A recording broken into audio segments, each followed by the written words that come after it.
Hey, what's up YouTube? This is CJ. It's time to give you guys another quick look at the Reef tank. If this is your first time seeing my tank or visiting my channel, feel free to hit that subscribe button. I try to update you guys pretty frequently, at least 2 or 3 times a month, sometimes more depending on how much time I have. I just try to keep it real and share my trials and tribulations in the hobby. Now with that being said, last week's vid I did cover my thoughts on removing nitrates in your aquarium, the natural way with just water changes. So this week we're going to follow up on that. Going to give you guys a quick idea of how to actually do my water changes.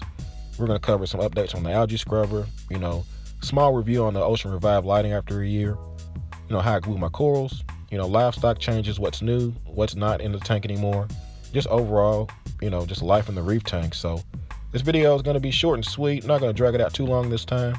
Hope you guys enjoy it. Let's go ahead and get with it. So this is going to be where all the magic happens in my reef tank, or at least for water changes. I've only ever used this 5-gallon bucket from Home Depot. I like the white color because, it shows any kind of impurities in the water or if anything's dirty. And believe me, using reef crystals over the year of this tank, I've had to clean this bucket out, multiple times due to the film and dust or whatever's left behind. It's just one of the common things I've noticed. Now, as far as mixing, I just use a normal 950 gallon per hour power head, 50 watt heater, thermometer to make sure the temperature's right. And of course, I check the salinity to make sure it's matching my tank. So pretty straightforward. Now, one huge advantage of having a small reef tank, I gotta mention it to you guys, is the amount of salt you need or the amount of salt you don't use. This is only my second bucket of reef crystals. I only use 1.5 of these cups when I mix my salt. And it mixes roughly, to 1.25, 1.26 for 5 gallons of water. It's pretty simple. It's just my normal routine. And I'll tell you, you can't beat it. 2 buckets of salt lasts you for a full year. I mean, that's a lot of money saved in the hobby. As far as, removing water from the tank, definitely recommend you guys get one of these siphon starter bulbs. The last thing you want is that nasty salt water in your mouth trying to start your siphon. So let's go ahead and get with the water change. I'll give you guys a quick look at what it looks like. Now, I do plan on doing a full maintenance video for you guys at a later date, but for now, let's just cover this water change. One huge disadvantage of using a 5-gallon bucket is how fast it fills up. It kind of limits me, so I have to focus on one part of the tank at a time. For this vid's sake, I just siphon my sand bed for you. But in other water changes, I usually focus on my sump area one chamber at a time and really try to suck out all the detritus as much as possible. Cleaning my sand bed, stirring it up, and just getting everything out of the tank that I can, 5 gallons at a time. So pretty easy, pretty simple. If you got any questions about it, definitely drop a comment down below. I'll be happy to answer it for you.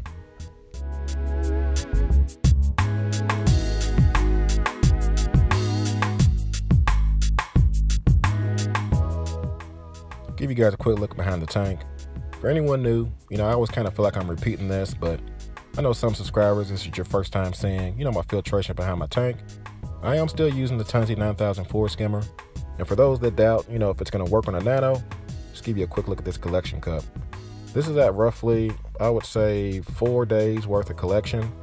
It doesn't fill up extremely fast, but it's not always the quantity you get. Sometimes it's the quality of the skim. As you can tell, this is some real nasty, stinky stuff. So, I'm pretty happy with how it's performing. 0 complaints. As far as other equipment goes, I'm still using the innovative marine nano reactor. And I know a lot of people have been asking for reviews. I promise I'm going to do a review on that as soon as possible and give you my thoughts. But so far, it's doing the job. But I do have a few complaints I'll share with you in that vid. And as far as media, still using the CTM pond matrix for my biomedia. And I'm also using a bag of carbon. And that's it. Filter floss is my mechanical filtration. And other than that, using this algae scrubber. Now, for those that, have never seen this before, got a vid, I'll put it down below. This is from Santa Monica Filtrations. This is their drop algae scrubber. It's kind of a nano algae scrubber. And I'm gonna give you guys a look at what it looks like as far as, what kind of growth. And I've been using it for roughly 2 months now. And the last update was about a month ago. Since then, I have cleaned it. I actually cleaned it around 3 weeks ago. And this is the growth after 3 weeks. So let me get this red light turned off so you can see. But as you can tell, just right off the bat, it's definitely giving me some action. Now, unfortunately, I didn't get a chance to record cleaning this thing out a few weeks ago for you guys. But in a nutshell, I just took it out of the tank, put it in some old tank water in a bucket during a water change, toothbrush, and just scrubbed it clean. I actually think I scrubbed it too clean because it was pretty white with no algae showing. As you can tell, that stuff grew back pretty damn quick. Look at it. really healthy light green, dark green algae. And it's really, you know, it's doing what it's supposed to do. It's growing algae. So as far as how much it's helping my tank, still don't have a solid answer on that yet. But I will say I have zero algae issues in my system, especially when it comes to hair algae. But I am experiencing a possible issue with maybe some turf or hopefully not a Bryopsis. But I'll give you guys a look at that later. But as far as this scrubber, no doubt in my mind it's working. How much it's working, we still got to keep using it to find out. So for those curious, that's the algae update.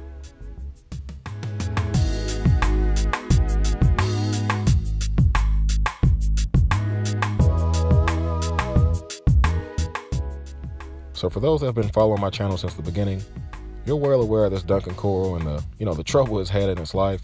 It's either getting stung by my purple torch on the left as sweepers, or the sweepers from the octospine on the bottom, which didn't start happening till the last few months. So at this point, I got tired of that happening.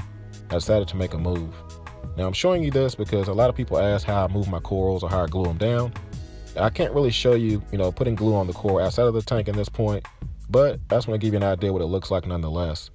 One huge advantage of using super glue is being able to remove corals and put them back in place pretty easily without leaving a mess. And this is pretty much all I did in this situation.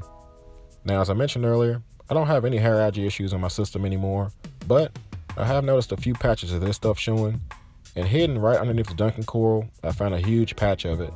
So I decided to start a full siphon and try to suck up as much of this algae as possible. I didn't really want it spreading through my tank, but it's also on the rock that I can't remove, so just did the best I can to get it out.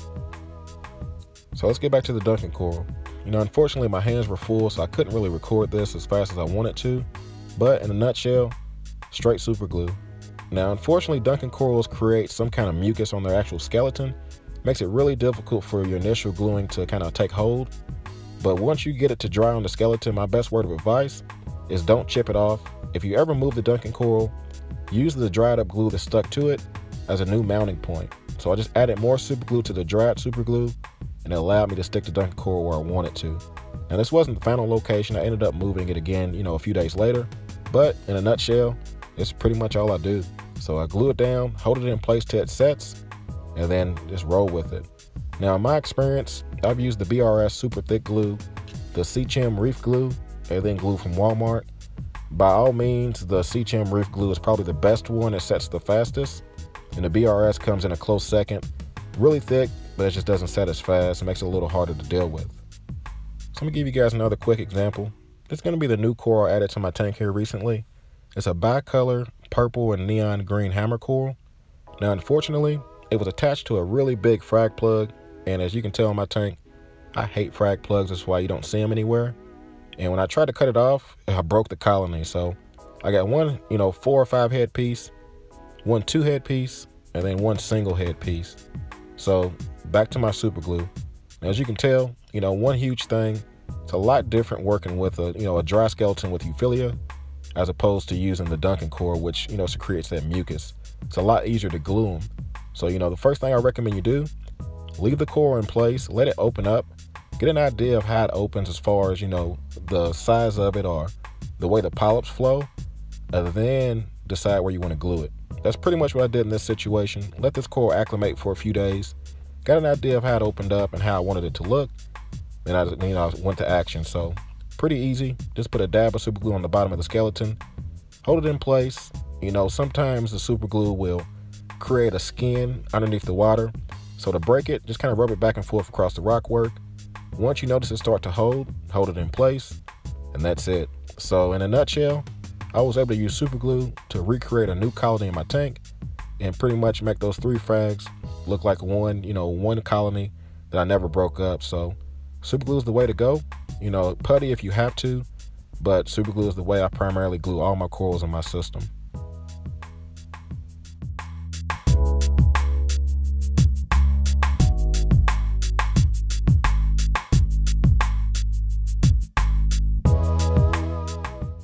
So let's take a second to talk about lighting on my Reef tank. Now for those that are new, I've been running these Ocean Revive T247 LEDs on my system for the full life of my tank, so a little over a year. I did a full review on these a few months ago, I'll say about 4 or 5 months ago, and nothing's changed. So if you're interested in that review or, more specs or information on this lighting, go check it out. I cover in more detail. But in a nutshell, these lights have been rock solid. Haven't had one issue, no kind of, mechanical malfunction. And, the timing's still right on them. They haven't lost any settings. I haven't had to reprogram these lights since day one. They've been, rock solid with my time. So one thing I did notice, I turned them down. Either I had the intensities too bright or I didn't realize how bright they were.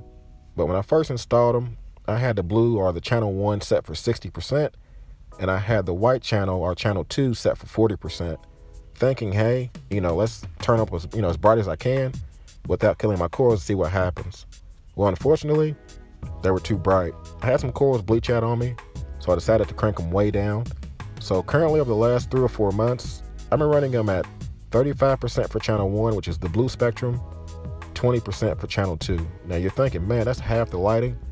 I tell you, they've still been doing fantastic. So it just goes to show you, the old saying that LEDs are usually brighter than what your eyes perceive is true. I don't have a par meter. I'm really looking to get some information as far as actual par.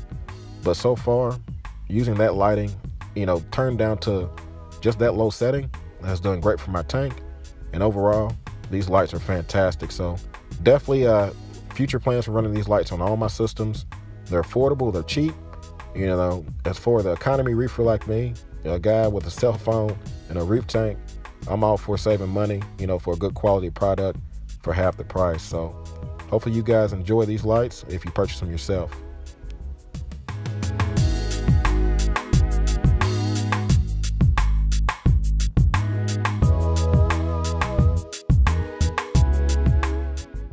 So let's go ahead and give you guys an idea of the flow on my reef tank.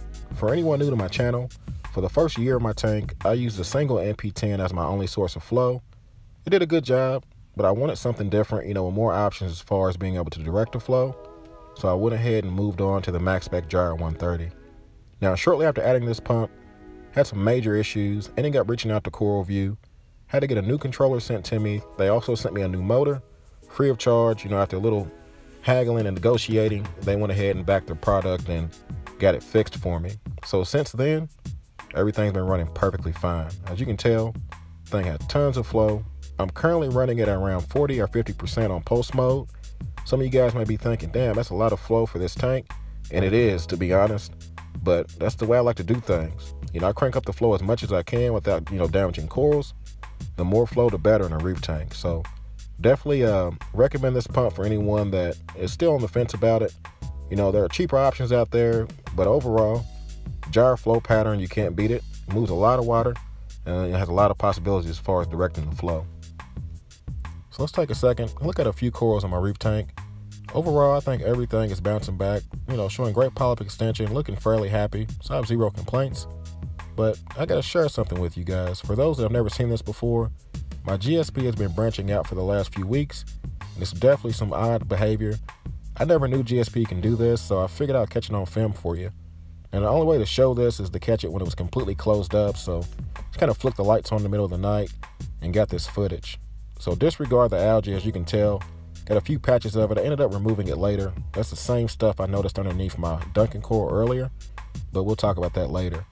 Now, as far as the branching part, as you can tell, look at it. I mean, this is completely extending off the rock work. My assumption is this: GSP is happy enough to where it's growing so fast that it's running out of room to encrust. So it's pretty much encrusting itself over and over and over again to the point to where it's growing off of itself and outward. So as you can tell, it's extending at least a solid inch or two in some places. Not sure what to do with it, so I'm gonna let it keep growing. I don't really see any of it breaking off or flowing through my tank. That's pretty much the only concern I would have, to make sure it's not, getting airborne and spreading throughout my tanks. I don't want GSP taking over everything. But overall, I consider this a sign of great success and great growth, and I'll roll with it. So for those wondering, if GSP can branch out, this is proof right here, right on film. You can't deny it. And this, I'll run with it. So other than that, I did get a few suggestions. I believe Fisher Hex, shout out to you, man. You said this is a great time to start fragging. I think that's what I might be doing. So I may take some, some snips and just start cutting off pieces of GSP. Maybe glue it to a few snails, glue it to my mag float, a few places around just to see what happens. But I'm definitely trying to make sure it doesn't spread throughout my tank. I don't want this getting out of hand because it is a pest coral. but we'll roll with it and see what happens. So let's take a second, take a look at the new bicolor hammer I added to the system. This is roughly a week after gluing it in my tank. You can tell it's responding nicely. I say, mission was accomplished. I was able to glue the main 5 heads together and include the other 2 smaller frags right beside it and kind of make it all look like it's one huge colony. So pretty happy with how it turned out. Really bright, really eye-popping, and I'm really hoping that it fills in and really spreads out like every other Ophilia has in my system. So the second new addition I want to share with you guys is going to be these yellow polyps. I don't know what they're called exactly or the exact name of them, but I got a new plan for this part of my rock work. The mushrooms I had in this area just wasn't doing it anymore. They weren't opening fully. At least the orange Redactus mushrooms were not. Supermans are doing great, but I needed to go with a new direction. My thought is, losing that large leather coral and the shade that it was providing exposed those mushrooms to too much light, and it just wasn't bouncing like I wanted them to. So hopefully these corals do the trick. I'm really looking forward to seeing how they grow in. So let's take a second and talk about this anemone in my reef tank. For those following me, the first time I had an anemone, didn't work out well. I ended up tearing it by mistake, and it walked all over my corals and just caused all kind of mayhem. I ended up removing it. This time around, it's been a whole lot better. I'm really going to attribute that to the gyre. I'm really thinking that the flow pattern it's given is really keeping the anemone happy. It hasn't moved in 2 weeks. That's the good news. Now the bad news is right after I made that water change video for you guys, if you look back at it, the anemone completely sucks into the rock work, unusual. And the next day I looked at it, it split. So I have 2 of them in here. The other one's hiding underneath the rock. I'm not sure where it's going to walk to. Hopefully, with all signs pointing to this area being a good area, they both stay put. But, the verdict's still out. So I'll keep you guys updated on this situation for sure.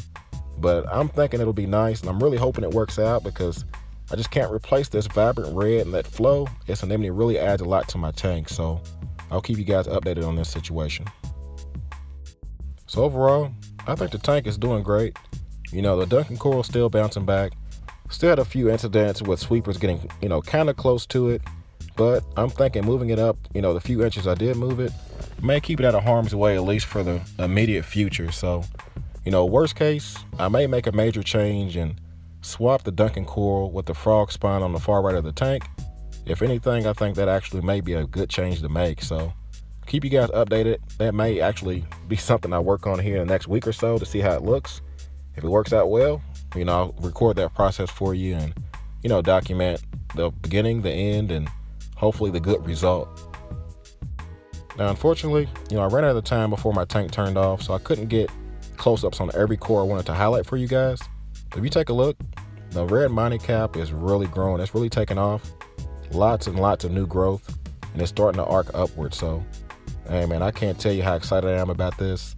If I can really get this thing to start sprouting upwards in this part of the tank, it's going to completely balance out everything I want. I'll have my red nem on the left, and I'll have the red monopore on the right, and it'll just really look like I want it to look. So, shout out to the monopore. Hopefully it keeps doing this thing, and hopefully, it keeps showing that growth I'm looking for. Now, as far as other new corals in my tank, nothing else at this point, but just following up on the A-can I added last video, as you see on the bottom left. It's not open at the moment, but that's really because, the lights are getting ready to turn off.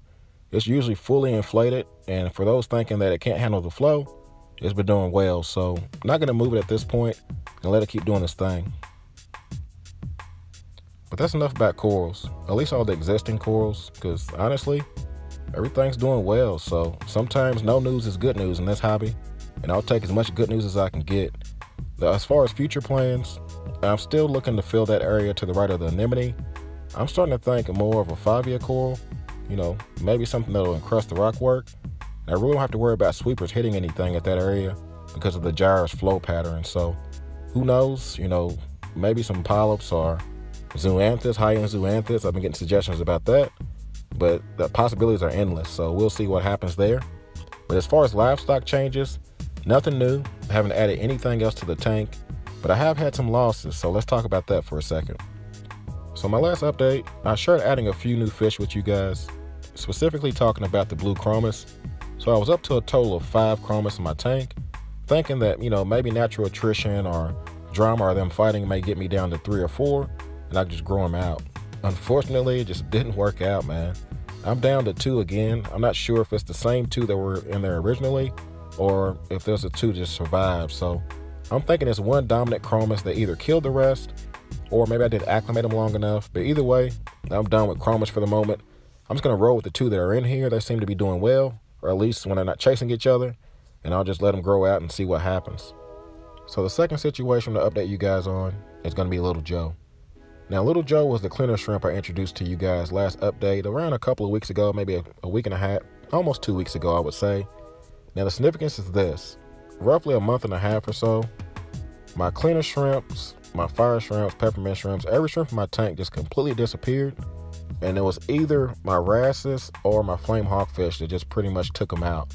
So I waited a month, decided to give it another try. You know, after feeding them plenty of mysis, trying to, you know, curb their appetite for meat, I decided to add in Little Joe. Now, unfortunately, about a week and so, I say a week after I added him, I couldn't find him in the tank at all.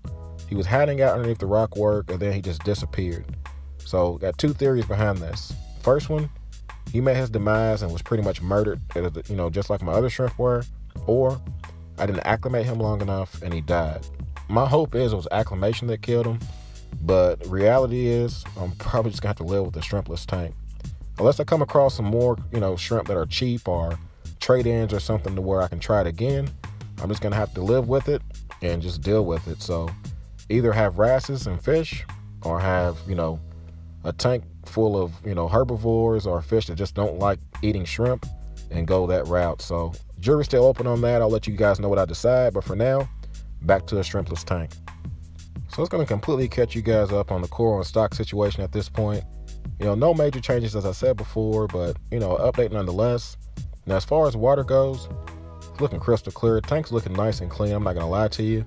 I do have, you know, plans as far as potentially, you know, buying more reef crystals, or I'm playing with the idea of maybe switching salts. Who knows? You know, there's a theory if it's not broke, don't fix it. There's also the theory that, you know, there's better salts out there. So still undecided. I'm probably not going to end up changing, but I'm just sharing my thoughts with you guys. Now, as far as the parameters, unfortunately, in a hurry, I couldn't check everything before this video, but I promise I will probably check them today or tomorrow. And I'll update the parameters down in the description for you guys that are curious.